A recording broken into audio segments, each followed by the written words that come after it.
I think the part about the Halloween movies that doesn't get talked enough about is how Michael Myers has the ability to drive. They even make mention of it at one point. Loomis goes, "He was doing rather well the other night. Someone must have given him lessons." And that's what this week's movie dares to ask the question, what does a Michael Myers road trip across the country look like? Welcome to Half-Ass Movie Podcast.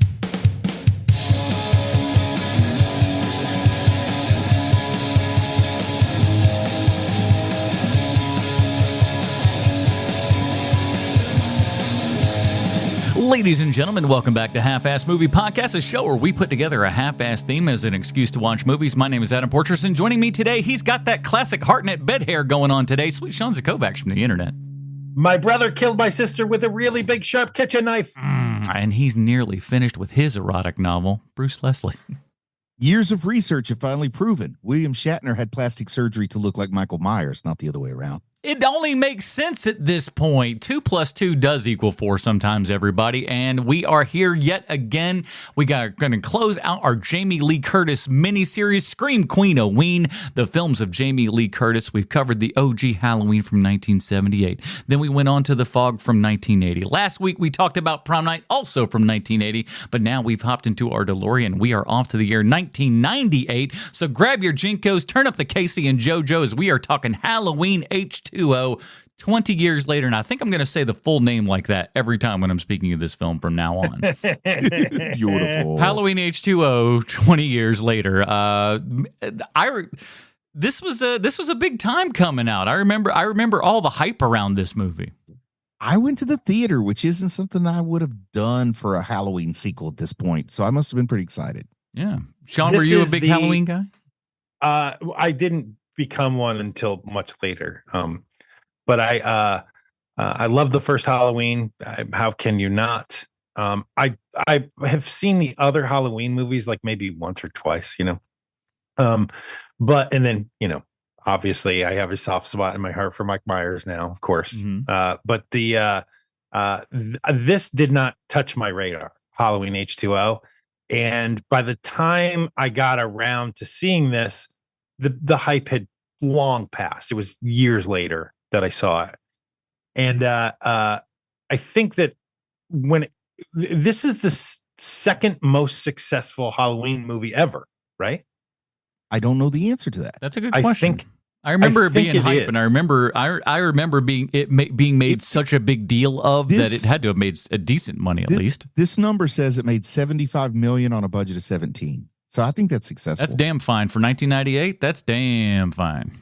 I mean, I've never made $75 million in a weekend. As you guys know, one of my favorite things to do is, hey, what's Janet Leigh up to? What's she doing? I love her. So this week I watched the documentary on the making of Halloween H20. Have either of you guys seen it? No, I have not. Unfortunately, it takes place 10 years after. Like the interviews are 10 years after, and Janet Leigh had passed. She's gonna be gone. H3O interviews. So I didn't get to hear any horse shit from Janet Leigh this time, which sucks because that was the best part about seeing her talk about the fog. But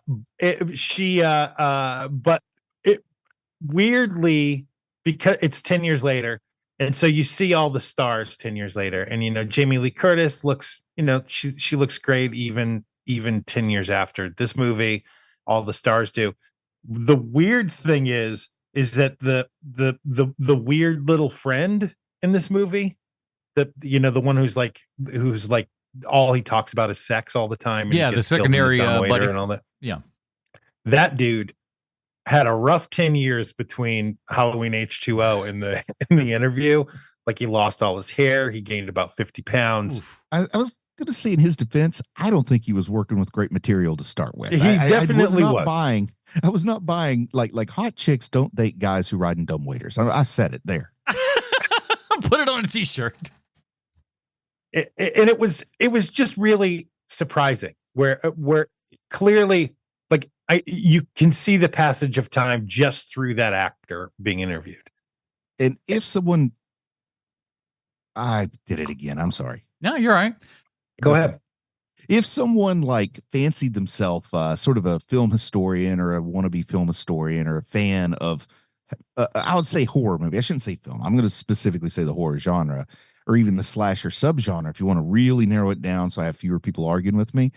But I think this is one of those movies that gives you a whole lot to talk about in historical context. Like, this is one of those great movies that you can watch and you don't talk about the movie so much as the context of the industry at this point, because it followed a watershed moment that I think we'll be talking about as this unfolds. Yeah. Yeah. And it's just because I got no other place to put it in the show, I think. The Halloween H20, just that title alone, this is my best story that has to do with this dumbass title. Growing up, as I've mentioned previously on this show and other places, I was a scaredy cat kid. I didn't watch a lot of horror movies and stuff growing up, was not really my bag. And if you think that that's not my bag, my brother was even worse. My brother could not, like, he watched the trailer for the original Halloween, and when Mike Myers' face comes out of the darkness, he was like, nope, no, I am not watching that. No, thank you.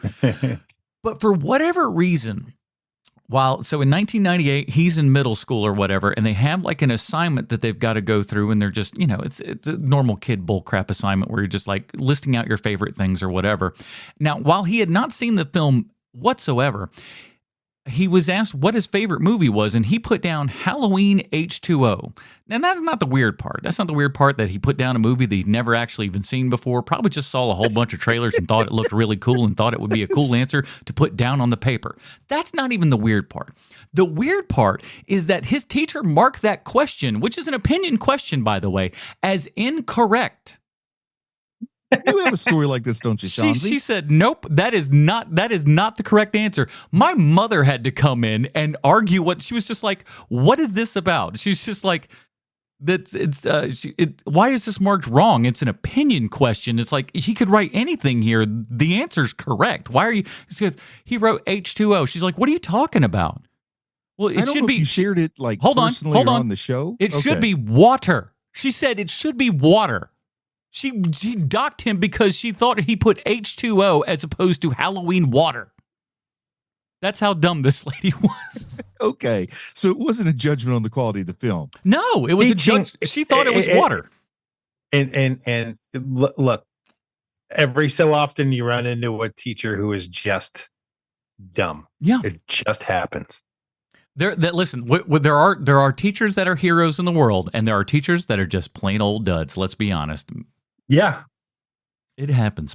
But let's get in. We'll get into Halloween H20 in just a second. But before we do, we want to say a giant thank you to all the people that support us over at patreon.com/HMP. Those people get awesome pre-show, post-show, Dinger Zone. And this is, I'm so excited. We've got another Patreon supporter. We had this guy come in previously, but for whatever reason, he got kind of lost in the shuffle here and everything. It's been brought to my attention, and now we shall rectify it. Sean, I sent you a name earlier today, and I forgot to put it in my rundown. His name is Bo Hale. Yes. And I generally don't like to bring up people's last names. However, Hale has very significant meaning to someone from Connecticut, especially when it comes to the Revolution. So here's the thing, Bo. You probably have heard this person's name before. When it came to American history, especially during the Revolution, people from Connecticut generally don't have a good name. You got your Benedict Arnold. Everybody knows that guy turned out pretty poor. There's a guy named Silas Deane, who there was a highway named after him in Connecticut. That guy turned out that he was filling his own pockets with with a lot of the revolutionary money. What? Yeah, terrific guy. However, there is one guy from Connecticut who is held up as a hero, and if you are from Connecticut, he's the one that you read about the most, and his name is Nathan Hale. Mm-hmm. And Nathan Hale is this guy who was a spy for America, and pretended he was a Tory. And so he went in all the meetings, and he ends up getting caught and hung. And his big badass like tough guy action hero line is, "My one regret is that I had one life to give for my country," and they hang him. pretty badass, right? It's as badass as you can get. Nathan Hale's story is so friggin' awesome. It's just like, and given the double birds as he's going out. Love it. Double birds walking out backwards. Pretty great. Here's the thing. Now, in my head, growing up, Nathan Hale was like Batman's age, right? He's like 33, 34. Like you think like that's what's in my head, right? And you're thinking guy with like, like blue coat, blue military coat. You're thinking all that stuff. Nathan Hale was a college kid who was a spy for the Americans who got busted. He was probably about 19 or 20 when they hung him. Really? Which means that he was like, they hung this frat boy, basically. He's a child hero. He's a child hero. But he was basically a frat kid because he came from like a super wealthy family and stuff like that. And once you learn more about him, it doesn't diminish his accomplishments in that he had this really great line before they hung him. But Nathan Hale is one of those guys, like, I grew up close enough to his house that I'd probably been to his house like 4 times growing up on field trips. Oh, that's the old Hale house over there. Let's be honest, without the last words, even though the actions are the same, it's the last words that made him a historical hero. Probably. Certainly don't I hurt would you. imagine that's probably what canonized him, was that, for sure. And so Nathan Hale is one of those guys. I learned about everything there was to know about this guy because that's what happens when you grow up in a small state that doesn't have a lot to recommend it, is that when there's somebody who did something pretty great, that person, I mean, think about Steph Curry in Charlotte. Yeah. Steph Curry is the most famous person to ever come out of Charlotte. That guy, he can do anything he wants in that town. And people will just be like, sure, Steph, you got it. Pretty much. That's what Nathan Hale my is wife grew up on the lake, Lake Norman, and that's more like Dale Jr. So you say that about up there. That's true. Yeah, also true. He's the Steph Curry of the lake. I'm sure that's how we're going to pitch it to him too. You know what you've been told? I've been told this is of you. Can I share a Norm from the Lake joke? Definitely not. Probably not. Listen, we're not a G-rated show anymore, but we're not that rated show either. We don't want to dive pure into comparing Blair to Mr. T. What was his name? What was the nickname? Did we get that? Norm from the Lake. No, shut up. I'm not talking to you.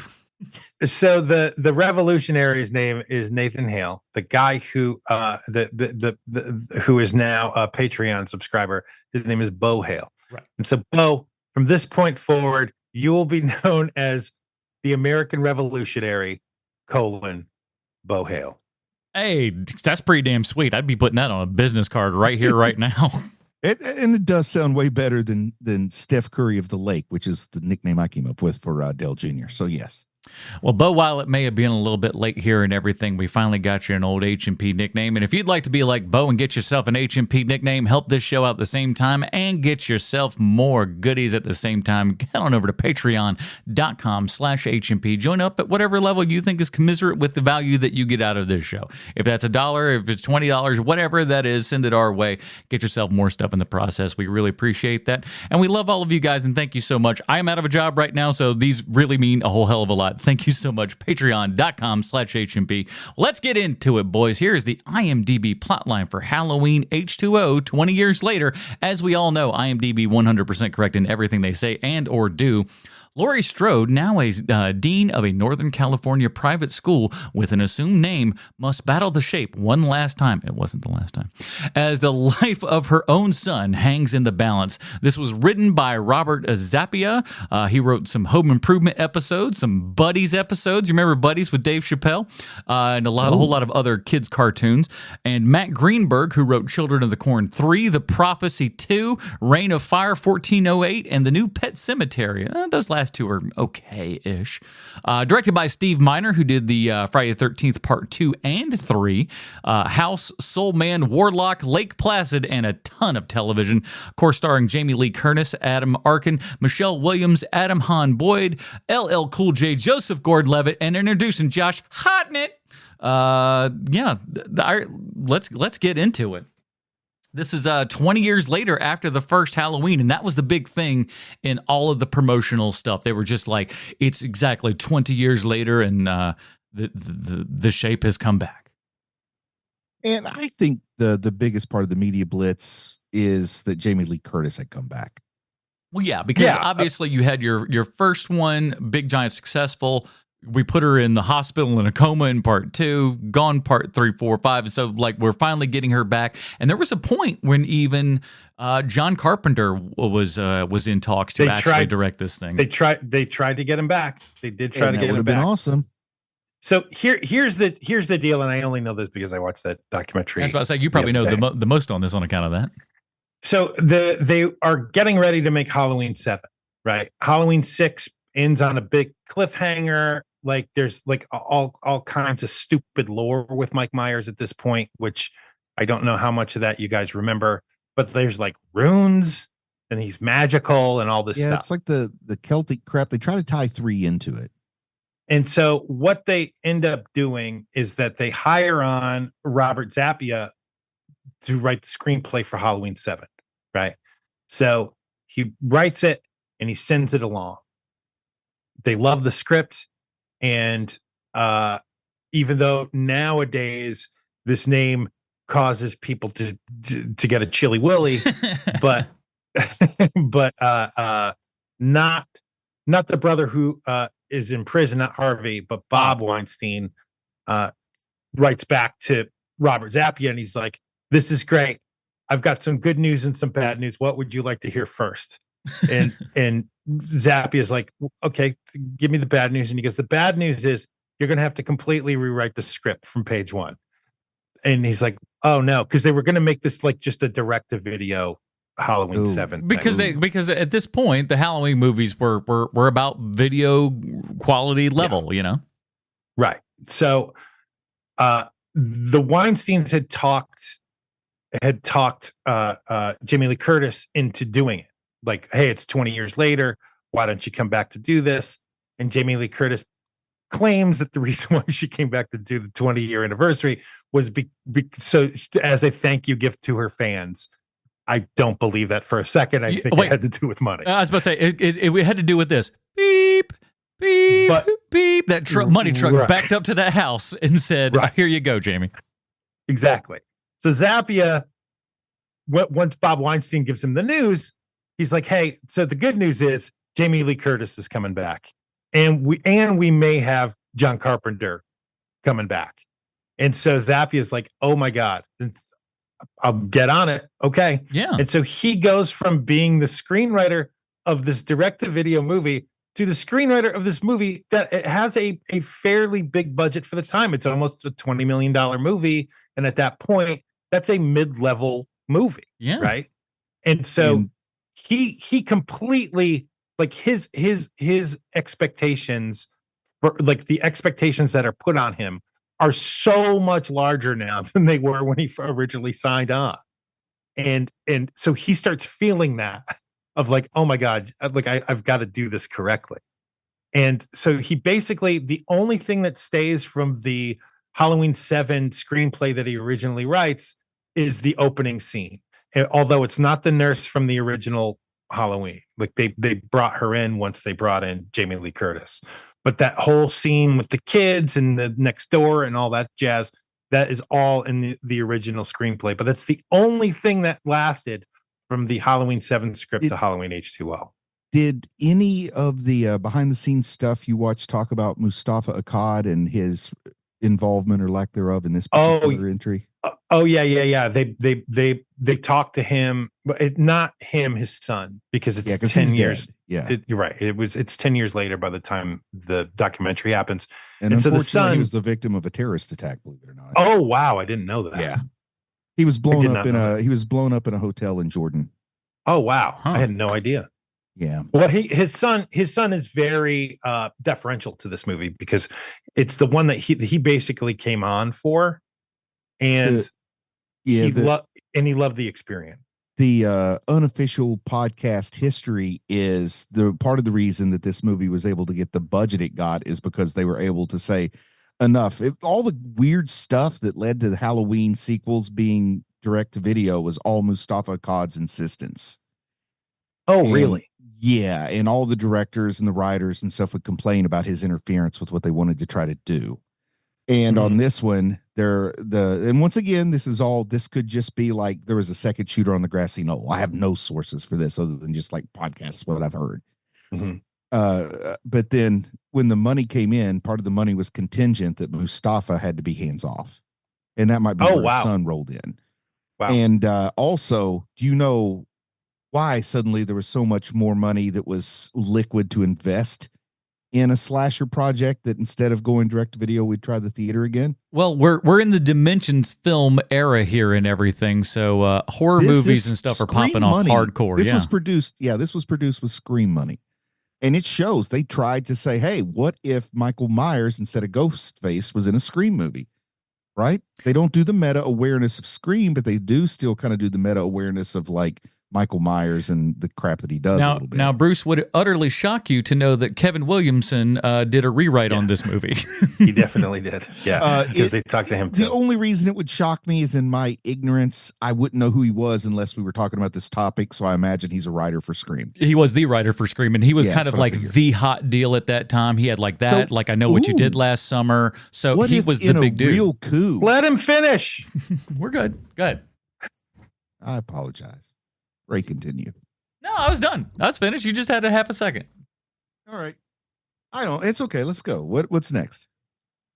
The next thing is that when they're interviewing Zappia, who is just all smiles and like all charm and seems like a fairly good dude. Now that 10 years have passed, he hasn't gone through the shit twister of like, oh my God, all these people are depending on a good screenplay kind of a thing, you know.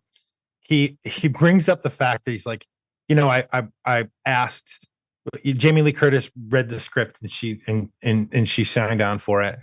And during the premiere, after it was over, I walked up to Deborah Hill and asked her, "What do you think of this movie?"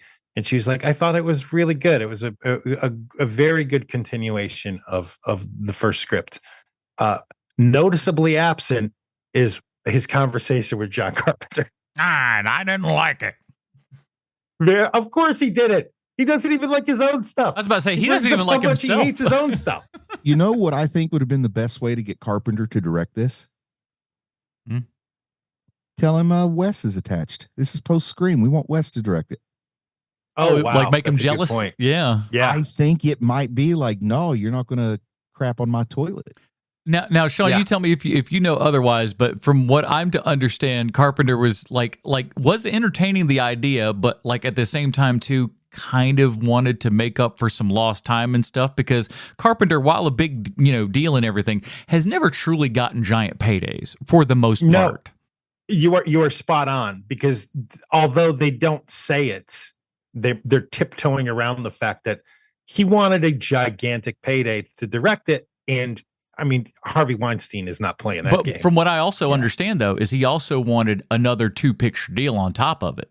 I heard he wanted. I didn't know that part. Yeah, from what I'm to understand, he wanted like, I think it was a $10 million plus payday, which is huge, and 2 more movies with Dimension. Which at the time, let's be frank though, that probably would have been a better move for Dimension. It really, I think you should have paid the man what he was worth. Gone on there, but they're penny pinchers. They've always been penny pinchers from the get-of-go. The Weinsteins, if you look over the history and stuff of the company, they'll spend when they need to, but boy, if they don't want to, they will not.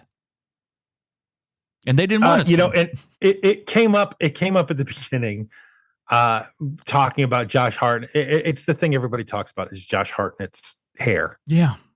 And what they talk about. I'm glad you brought it up and not me, because I was dying to bring it up. Adam brought it up first, actually, but in the documentary, Hartnett talks about how he had to fight with the hair and makeup people, that he wanted the hair to look messy, because one of the things that drove him crazy as a stage actor watching movies is that everyone's hair is so perfect in high school. And he's like, everyone looks like shit in high school. So like, I wanted to have a really bad haircut, and every single time hair and makeup would like be all over me about it. He's like, and it looks like I won that fight. Of course, again, this is 10 years after the movie was made. And he's like, I would put on a toboggan before scenes, because that's what happens, is that like, you wear a hat in school, then you got to take your hat off. And that's why everyone's hair is a mess. And he's like, that's what I wanted to have happen in this movie. And it was a constant battle with hair. because people, the hair people want another job, want a job after this, and that's probably. And he's like, and he goes, I went so far as to cut parts of my own hair. Oh yeah, so you can that it tell. looked awful. You can tell. Yeah. There's a couple times where you can tell. And can we talk a little bit about Michelle Williams' hair in this thing? I mean, listen, we got some great 90s fashions overall here. I'm all about it. She kind of looks like there was this little kid going around on TikTok and stuff that was like a toddler, but then they put curlers and crap in her hair to make it look real fluffy like an old lady, and it kind of had this funny effect. Mm-hmm. That's sort of what Michelle Williams, like whatever they did to her hair, they did like 10% too much. There was a weird bit in the 90s because now, this is the fun part about this movie because, I'm all of these people's ages and stuff. So, it all kind of matches up. When Joe goes in this, I'm like his exact age as this movie's going on. So that was super fun to see him in this and stuff. But, fashion-wise and everything, all of this stuff was dead on. This is this is the girls' hair were like this. There was a quick trend where and it's back now of girls wearing pearls and stuff like that. So all of these trends are cyclical and stuff like that. But I watched it a couple of Hartnett's shirts that are outside of the uniform and stuff like that. I'm like, everybody had that shirt and the necklaces and all that kind of good stuff. Pure 90s time capsule. This movie, love it. I'll tell you what's not cyclical is Jamie Lee Curtis's hair. Once she cut it, it stayed short because she's like, wow, this is freedom. But it didn't, though. In the next movie, it's long again. That's what's great. I didn't see the next movie. You shouldn't. I've watched about 10 minutes of it just to see how they were going to try to, rebound for the next movie. I'm like, how the hell are they going to pull off this one? And it's the biggest load of horse shit you've ever seen in your entire life. And I paused it. Wig, I'm right? out. That wasn't her hair. She didn't actually grow her hair long. I don't know, but it was a wig. It looked good. It looked good. Here's the thing. She looks good with long hair and short hair. She's not. Listen, she's an attractive Hollywood lady. That's why she's on television. But if you close your eyes and picture Jamie Lee Curtis, no one on earth pictures the long-haired version. We can agree on that at least. Not these days as much. The thing that I really like about this movie too is that I came to learn this is that the director and the cinematographer and the writer, they all kind of formed a cabal on this movie because the Weinsteins, of course, are trying to set up the next machine, right? They're trying to set up the next Halloween machine. And so they want to have that open ending to the end of this movie. And the director and the writer and the cinematographer are all in lockstep. And they're like, we need to make our movie. We understand that you want to roll out more of these. We need to have a satisfying ending for our movie. And so they do. And they win that battle. And when you think about it, the ending of this movie is so satisfying compared to almost every other Halloween, right? Because they finish the story basically in this movie. The fact that there is a sequel to this is kind of dopey. No less than 2 years later? It was real fast. Well, because they had set up the machine, man. They were literally like, we are going to run this thing back into the ground like we did before. And the makers of this movie were like, go ahead and do that, but we're still going to make our movie first. And coming from where we come from with the Marvel machine, it feels like it's what makes this movie so unique to me is that there's not a missing body at the end of this movie. Yeah, they're not trying to and the great part about it is when you initially saw it and everything of its time, it's like the head goes off, we got her reaction, cut to black credits. That's it, dude. It's amazingly, as far as endings go, super powerful, and then to just go we're opening it right back up. What a rip. And I think I think that whether or not you like the quality, there's no accounting for taste. Everybody has their own style and their own type of thing they're looking for. But the fact that they went ahead and made their own movie instead of caving to the big plans, I respect. Because especially off the heels of Scream, which I think had a lot to do with how this movie looks and with this movie getting funded and with how it's shot and with how it's cast, they did not buy into the Scream endless sequel plan. Because Scream is so meta aware about movie making. They go ahead and say, well, we're going to have a sequel soon, aren't we? You know what's crazy though is that the Weinsteins had a point towards the end with Scream 4 before everything for them rightfully fell apart and everything. But with Scream 4, it got to the point where I thought was it Scream 4? I think it was Scream 4. Maybe it was 5. Either way, one of them got to the point where it looked like we were actually going to properly kill off all of the original characters and know who the killer was by the end of the movie. And then all of a sudden it's like, nope, all the characters lived. It was such a bummer. It's like they never learned the right lessons from things. It's maddening.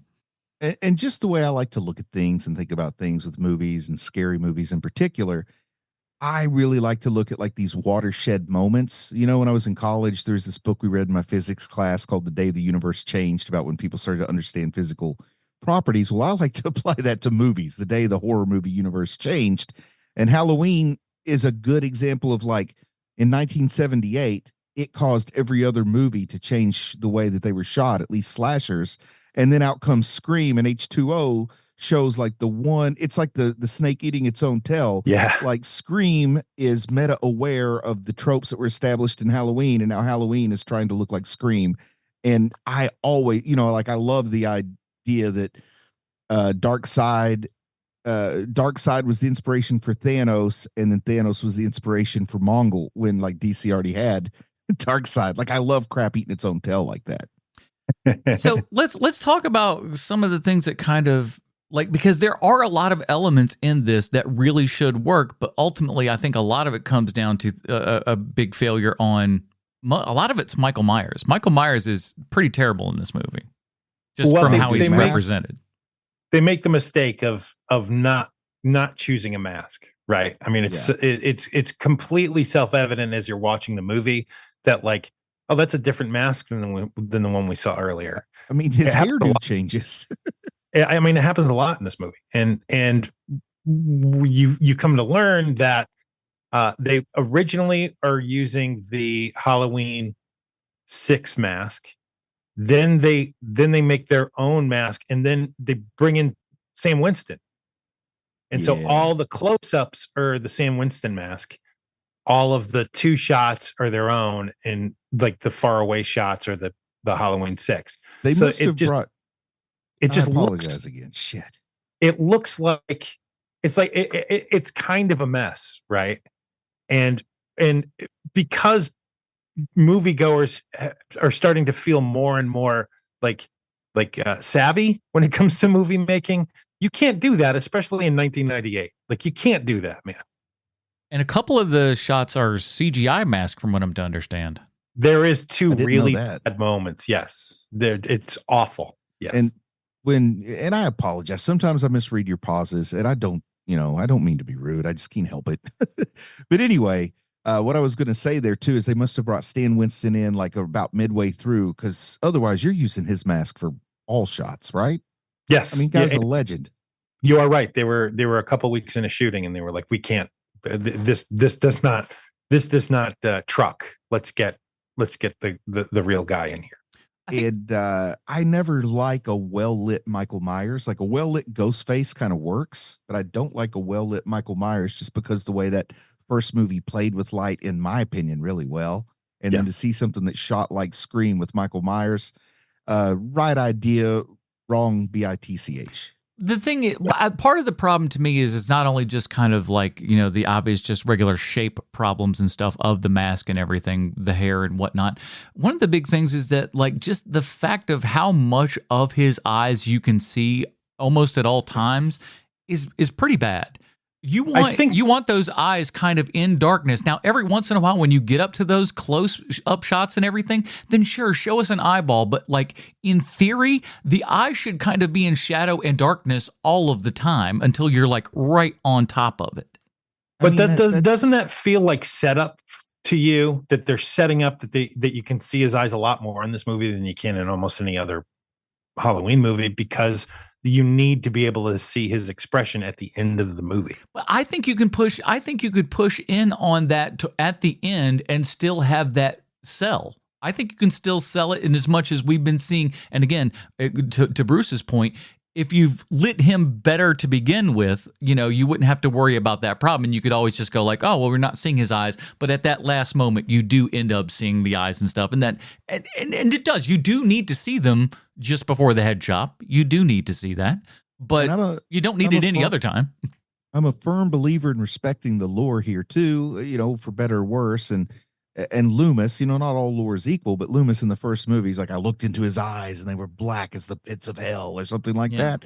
So you need to physically show that metaphorical thing he's saying. So you need him to be in shadow up until like it should be significant when you see the whites of his eyes. But that's so we're still going off the kind of, your Halloween 2 lore here and everything, which depending upon what Halloween timeline you go into is either, real nor fake.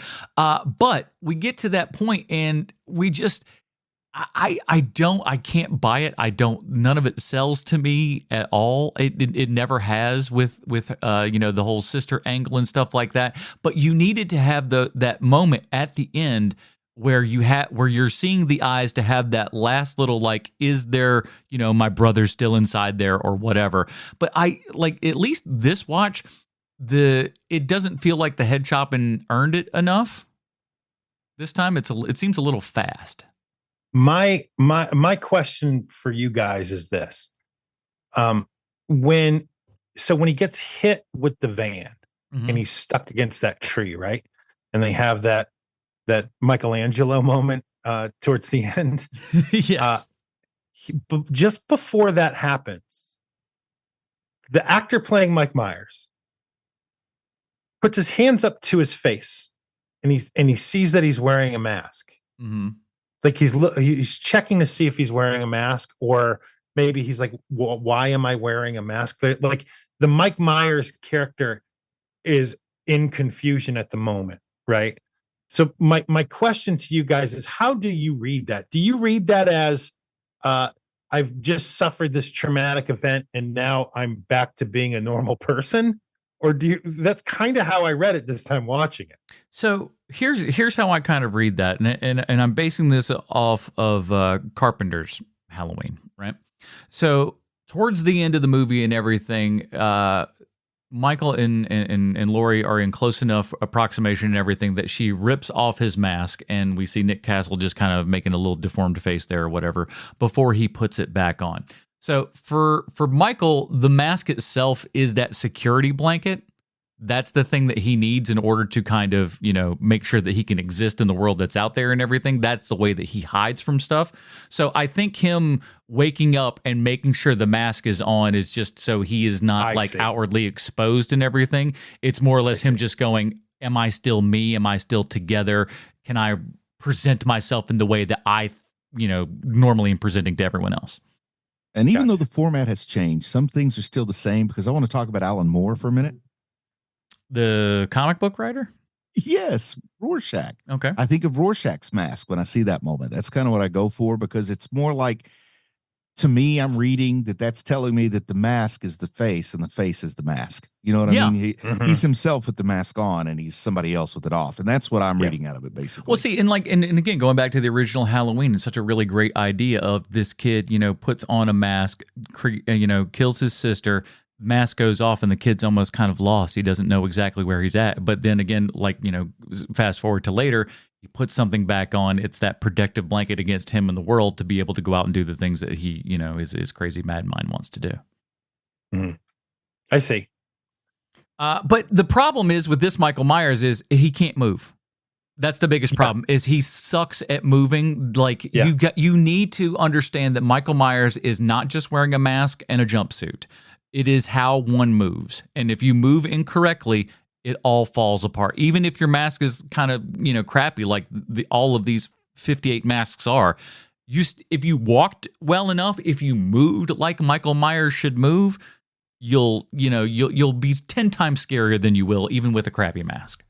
And then obviously not Nick Castle in this particular movie. It is Durand, I think was his name, Chris Durand. Let me look again. Yeah, Chris Durand. And I don't think he ever did it again. No, I wouldn't be completely shocked. But and here's the thing: you can say what you will about the what I call the Eastbound and Down Halloween movies and everything, but as far as looks, as far as I'm going to start calling them that. I never even thought of that. They are that though. They are. But the mask dead on, because you took the original and then you worked off of that. Just everything with the way that Michael Myers moves and all that kind of good stuff. They understood who that character was. They don't understand who Michael Myers is in this movie. I don't think, save for like maybe the Max thing, and maybe I'm giving them far too much credit for that. But they don't understand who Michael Myers is or how that character should move and act on screen. Holy crap! Please.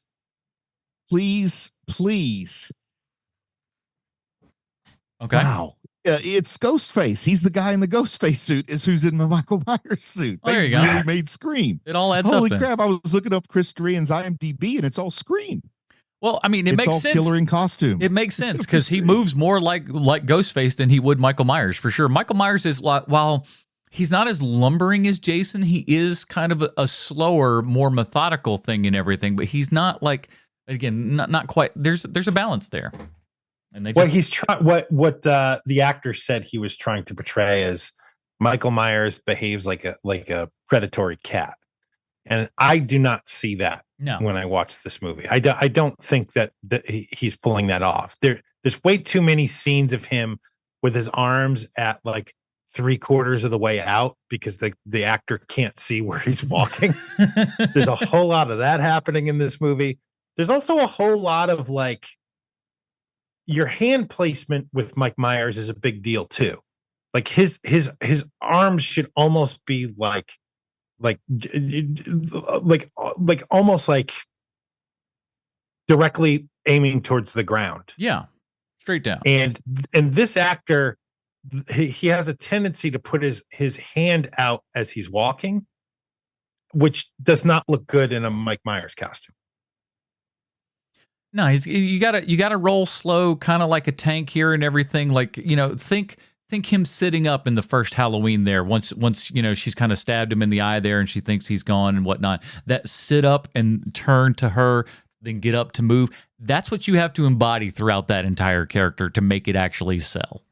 Yeah, we don't do any of that here. Yeah, even the body type. I'm looking at this guy, and Michael Myers needs to be imposing. And Ghostface is svelte. Yeah. And this guy had to have all kinds of padding. Now, you can go in the opposite direction and go your Rob Zombie Halloween, which is make it, Tyler Mane or whoever the hell was in that costume the first time, which is a giant friggin' beast of a human being. I don't need that. I need in the middle. But I'm just going to say that I bet you part of why he moves weird is he's probably got like 3 jumpsuits on, not one. You know what I mean? Oh, yeah, he's a thin. Gotta be a thin dude for sure. I mean, looking at him, you can tell he's like he doesn't. But I do like the giant hand at the end, at least comparatively to Jamie Lee Curtis's hand and stuff like that. Yeah, it sells the size, but you're just like, that ain't that dude's hand. He ain't that big. Get out of here. I do have to give this movie some credit on a couple of things. Is that they have to basically get rid of half of the dumb lore that had happened in the previous 3 movies. Mm-hmm. And they needed to kind of make it like when Garth Ennis takes over the Punisher, he's like, look, he's not sent here from heaven to kill demons. Like, that's stupid. We got to get rid of all the bull crap and go back to basics. Strip him down. We're going to strip him down. Just make him a psychotic killer. He's not going to be some crazy like witchcraft crap. Like, it's just going to be a guy who wants to kill everybody. And to their credit, they do that without completely stepping on the fans from 4, 5, and 6, right? Like it's not telling those people they're stupid for watching those 3 movies. Whereas I think when it comes to the Rob Zombie Halloweens and the later Halloweens, basically they're like, look, we don't care if you like those movies. We're making our movie. They kind of just stomp all over everything, That was my favorite thing, where it's just like, you know what? We don't care. We're just going to do whatever we want to do. And that's like, especially if you're making, stuff like this, where you're kind of going out on a limb, you either do it like dead on accurate or just go far afield. You can't go step for step. It doesn't make sense. Was it somewhere post Scream or horror movie fans started to be as toxic as Star Wars fans? Oh man, no one's as toxic as Star Wars fans. They're the worst. Yeah, but I'll just say some horror movie fans were approaching it sometimes, but like just the way they would crap on movies that aren't great, but you don't have to crap on them as actively as they do sometimes. And then sometimes they crap on a movie that was good, but just not what they wanted. Yeah, but here's the thing. I feel like with horror, there's enough yin and yang to that because there's a lot of people that like stuff that is absolute garbage and, and I mean that in a loving way. And I like some of that garbage too. But there's some of y'all, you ain't got no room to talk. Some of the things I was like, I need to watch, this crappy fourth sequel for the fifth time. Shut up about what you think is good and not, because I've seen what goes on in your living room. No, and just from my own perspective, like I know, like I've heard people complain about the Eastbound and Down Halloween movies. Yet I know the movies they like, and I'm like, man, you're only complaining because you wanted it to be better, not because it's bad. You know what I mean? It's just like, right. That's what pisses me off about frustrating with horror and used to horror movie. I think once I even said this to you, Sean, horror movies like pizza, even when it's bad, it's good. That used to be everybody's attitude. And now all of a sudden they're like just nonstop complainers and you can't make any of them happy unless it's something as ludicrous as Terrifier 3 or something along those lines. Well, I mean, the problem with horror movies is that now they range the spectrum, right? Where you have people who are legitimate, honest to God filmmakers who make beautiful looking horror movies. And then you've also got the trash, right? Yeah. You've got both things. You got James Balsamo. Say what? That's only going to be funny to like 10 people, but those 10 people were going to laugh their balls off. You start with Alfred Hitchcock and you end with the guy that made Shark Exorcist. I can't remember his name, but right. It's the full scale. Yes. So like basically when things become that far afield of each other in the same genre, you're going to have detractors for whatever reason. It's the same thing with comedy now, where like there are people who have an expectation when they're going to see a comedy show, but their expectations are completely different from each other. It's like, all I listen to is rap. But I keep hearing about this Garth Brooks, so I should go to his concert and see what that's like. You're not going to have a good time. This is not really for you.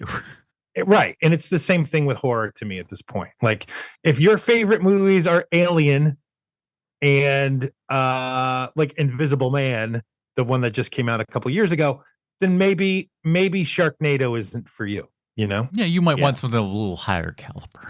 Right. Speaking of high caliber, what do we think about LL Cool J? This is like, I don't know what you remember, but the late 90s, man, LL Cool J, you could not get rid of the man no matter how hard you tried. Remember that TV show he had where he was like a nanny because he was a LA Raider who hurt his knee and the only job he could get was a babysitter? House from 1995? I love that show. I loved, in the 90s, I really think I loved LL Cool J. Like not his music and not his acting, just his media personality or something. Like I kind of wanted to be as cool as him. I really did. He was your 90s Shaquille O'Neal. You got it. Beautiful. Well put. It's one of those weird things. He is a name, and I don't know for what. I mean, it's fine, I guess, but like he is a name that in hip hop everybody puts respect on LL's name. Everybody. Yeah, I only really know one song. Man, his album "Walking with the Panther" is amazing, and you thought he was never going to beat that ever, and then whichever album it is with Mama Said Knock You Out, that with his comeback there, the simple fact that he made a comeback as a rap star, which had never happened before, was such a big deal at the time. Please, Sean, please don't call it a comeback. He's been there for years. He has been, like, dude, the guy has like 89 credits on IMDb. And here's what I figure. Here's what I got to figure at this point. Because of all the things he's been on, all the television stuff that he's done, LL Cool J is probably a very nice guy. Oh my God. He's got to be. I mean, he has to be because everybody works with him. He's been on that one show that only old people watch for 20 years. NCIS Los Angeles. Throw 5 letters together and put a city behind it. You got a TV show these days. 323 episodes of that show. ABCD Boise. That's my new show. He has he got very, very lucky because he has absolutely no acting acuity at all. He's a very, very bad actor. He's just super sweet though, like Teddy Bear. And he's also a good-looking man, which completely helps him. Yeah, that never hurt his career, being a good-looking dude. The I don't think LL Cool J is ladies love. No yes, kidding. we are very aware. It's not like with Ice-T, where Ice-T is not. I don't think anyone would ever call him a good-looking man. No, but because he's so unbelievably bad at acting, you can't help but watch what he does. You gotta love it. It's like, oh my god, I just think of the Mulaney joke where like they constantly have to explain on Special Victims Unit like some sort of like sex perversion. So he's a guy who touches kids, huh? Does anybody ever feel trying like to tell me? Does anybody ever feel like when Cat Williams grows up, he'll be this guy? Probably, man. That's very pointed. That's good. Ice-T. That's it. For a minute, I forgot Ice-T's name. That's good. It's so funny just him being in this movie though, and the part that he has, it's not a big part. Like he was there maybe 2 or 3 days. It's awful. It's the worst part of the movie. It's not even close. Write a stupid book. I relate to it. It's so bad. He's bad in it. What they're trying to convey with this character is bad. The writing is bad. Like if you had somebody who was actually funny, maybe that could work. But LL Cool J is not a comedian, and none of it comes off as sweet or funny. Now, if Lil Rel wasn't 15 when this was made, it's your favorite part of the movie, of course. No, it is not. But in negotiations, it finally came down to this. They had to choose between Carpenter and Cool J, and Weinstein picked Cool J. Hey, we always bet on black, I say. we can only afford one $10 million guy. Let's spin There's it all no on way Cool J. There's no way they gave that guy $10 million. I know, but I love the idea that like we find out he got like the Terrence Howard contract from Iron Man, like something ridiculous. So he got points in the movie, so he made like $8 million for this. You know, at the time, as they're casting Iron Man, at the time of the casting Iron Man, it seemed like Terrence Howard was the more thoughtful choice than Robert Downey Jr. Like, oh well, at least we could depend on Terrence Howard being there every day. And now smash cut to 20 years later, and you're like, it's very different. It's a very different story. Oh my goodness. I touched on it half a second. I do want to say it again. Joseph Gordon-Levitt's really good in the opening of the movie and everything. Yeah, God, man, he's such a naturalistic actor. I love it so much. And I like the kid with him too. But Joseph Gordon-Levitt, like, there's something about him that even when he was a little kid, you just believe what he's saying, and he has that thing where your eye goes to him, even though he's not the best looking dude in the world. Like your eye is just drawn to him for some reason. He's a magnetic personality, that dude. He definitely is, man. And I thought that adding him to the beginning of this movie, because Third Rock from the Sun's on for 3 years at this point, so everybody knows who he is. Yeah, and have him kind of be the opening kill and everything. That's fun. It's almost like they were like, hey, you know, guy from Drew Scream. Barrymore at the beginning of Scream. It's almost like they did that. It's yeah.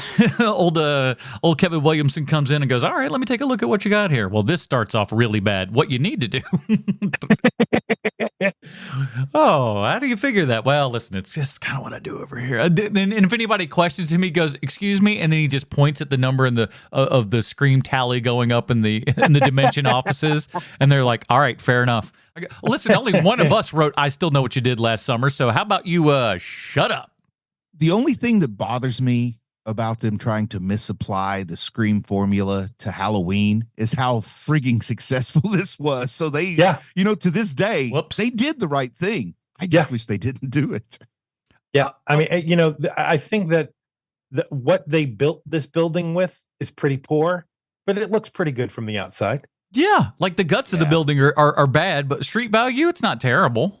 Right. You know, you're going to be able to resell that pig. Yeah, just don't let him inside. I have one of those kind of things where, like, I don't know, one of those weird things. We lost the key. You can't get in, but you got to buy it, and then we'll open it up for you. Yeah, one of the things that we haven't talked about with this movie yet is just how quaint it feels. It feels very, very quaint.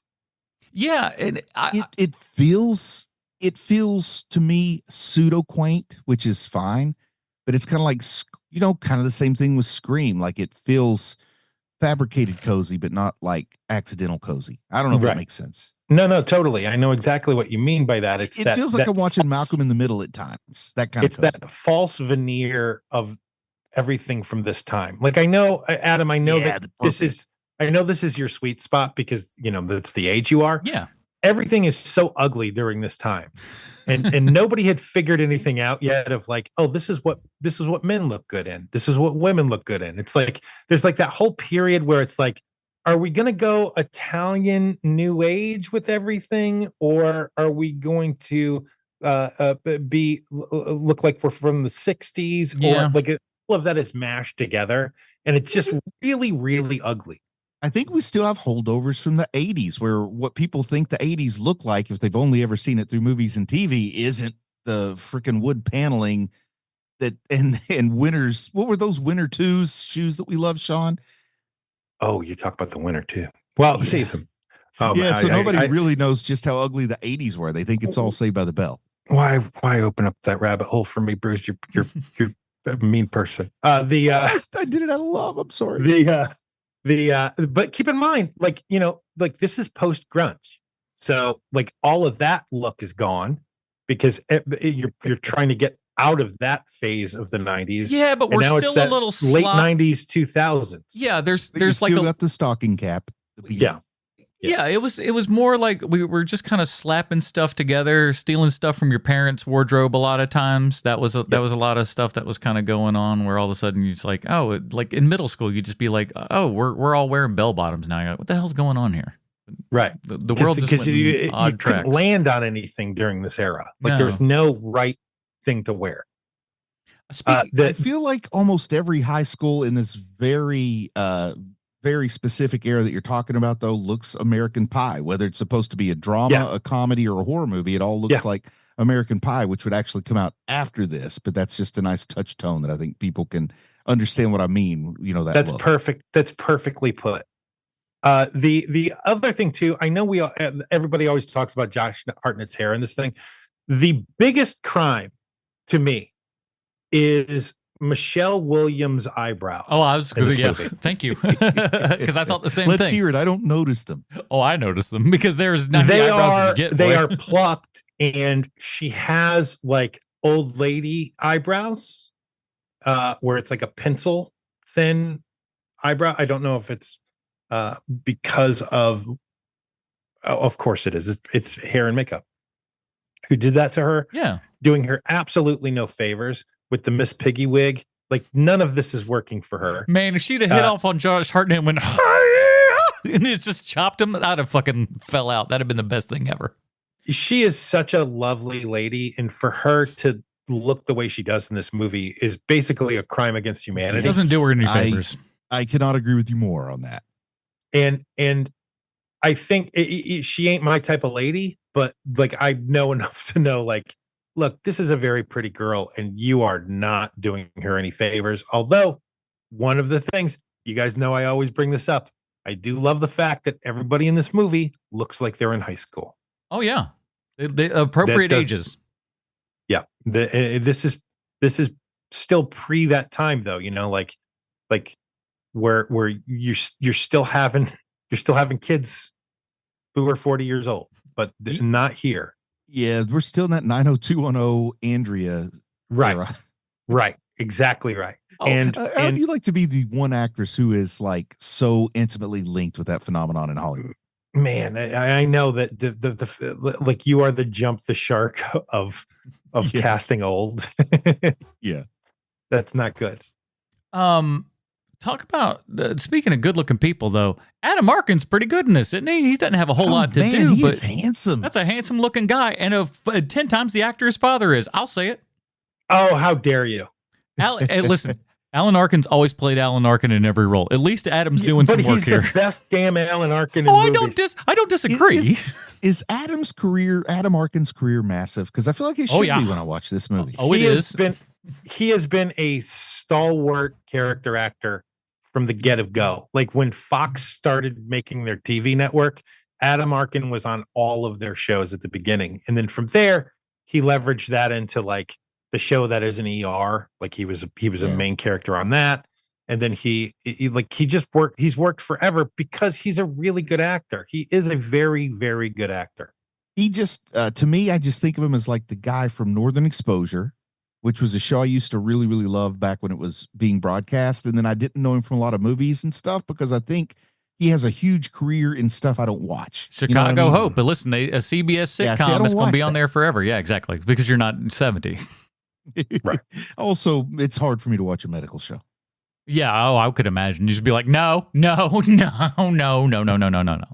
But you go and put him on something like Monk, I'd probably watch it. Yeah, just a big giant television career and everything, and he's done movies and stuff, of course, but a ton of TV and everything, and frankly, especially like your Chicago Hope and all that stuff, that's where that money is. Yeah, and he looks very Chicago Hope. Him and Mandy Patinkin going at it. He is one of those guys, also one of those actors that he looked better as he got older. Mm-hmm. Because when he was younger, there was something off about him. But once he aged into his looks, he looked a lot better. You can always see Dad peeking out just a little bit, though, which is a little bit. just a little bit in there. Better hairline. That's true.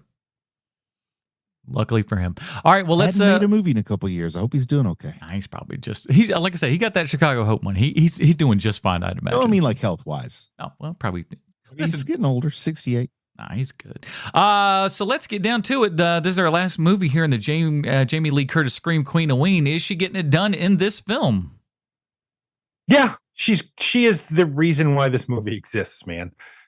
She's always good. I just think that Jamie Lee Curtis is good in just about everything she does when she's given a chance. And, what are the chances? Probably pretty good when you stop and think about it. But really, the two most historic scream queens in history are mother and daughter. They're both in this together. I have a lot of fun with that, and you can't do that with anybody else.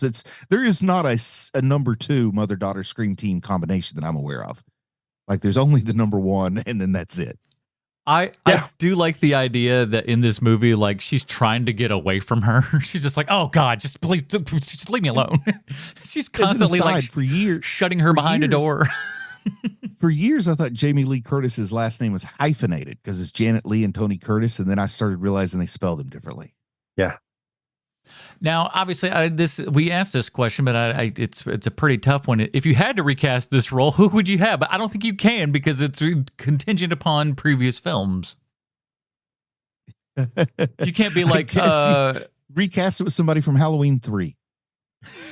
You can't go, Candace Bergen, you are now Laurie Strode. You know what I'm saying? That doesn't work.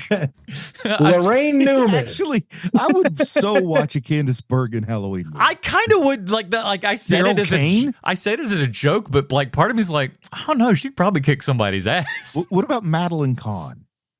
Ooh, that's a different movie, but I'll take it. Listen. Hey, listen, Jamie Lee Curtis is like Dustin Hoffman in drag as Tootsie. Listen, all right, keep coming up with the best ideas. All right, so we get down to it, boys.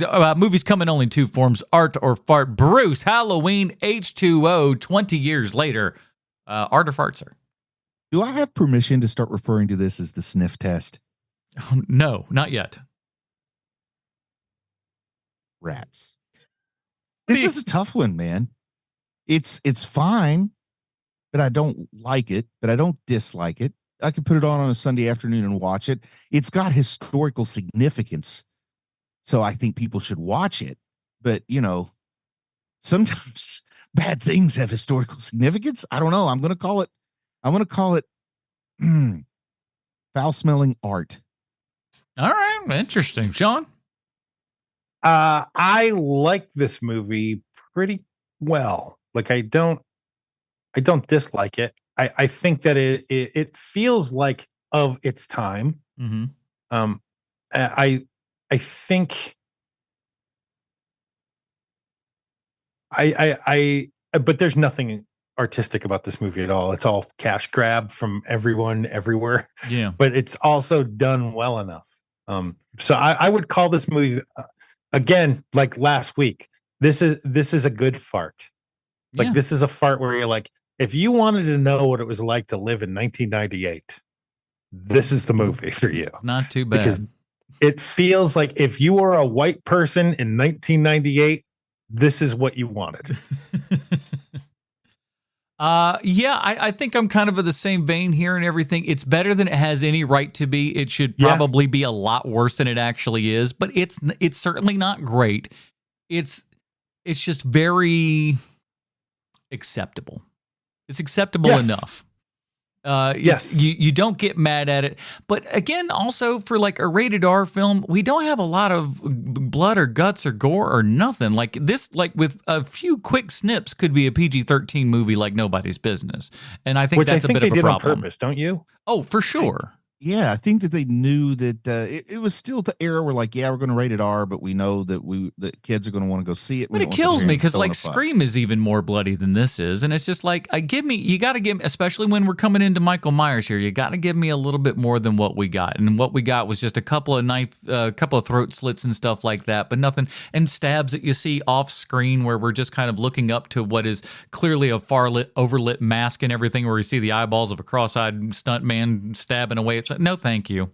It makes me mad. You know, who am I to pass judgment on anybody? But I'm going to say that the failures of the movie go firmly in the lap of the director. I think that making the kills look gruesome and good and stuff, that's on the director. No, I'll push back there, and I'm gonna say, normally you would probably be correct, but in the state of dimension here in the 90s, I don't know that necessarily is going to be on his shoulders. I think a lot of that goes more towards your dimension and Miramax, Weinstein's, all that kind of jazz. Well, I got bad news for him.